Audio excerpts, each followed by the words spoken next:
et tu auras envie de le terminer. C'est une astuce que les écrivains utilisent souvent. Arrêtez d'écrire au milieu d'une phrase pour avoir hâte de reprendre le lendemain. Ensuite, pour éviter que les tâches inachevées ne te submergent, fais des listes. Écrire ce que tu dois faire permet de décharger ces fichiers mentaux. Une fois que tu as noté tes tâches, ton cerveau se sent moins obligé de les garder en tête, car il sait qu'elles sont en sécurité quelque part.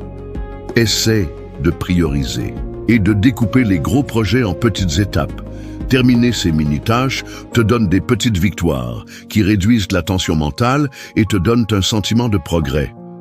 Mais attention, l'effet Zeigarnik peut aussi être un piège. Si tu as trop de tâches ouvertes en même temps, ton cerveau peut devenir un véritable chaos. C'est pourquoi le multitâche n'est pas toujours une bonne idée.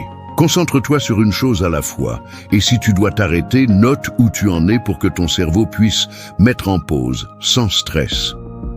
Une autre astuce est de te fixer des deadlines clairs. Les tâches sans fin définies, comme apprendre une langue, peuvent rester dans ta tête indéfiniment si tu ne leur donnes pas une structure.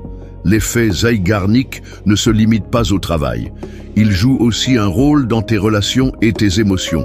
Tu as déjà repensé sans cesse à une conversation inachevée ou à un conflit non résolu? C'est ton cerveau qui cherche à boucler la boucle. Si quelqu'un t'a blessé ou si une discussion s'est arrêtée abruptement, ton esprit va ruminer pour essayer de trouver une résolution. Parfois, écrire tes pensées ou en parler avec quelqu'un peut aider à refermer ce fichier émotionnel. Dans un autre domaine,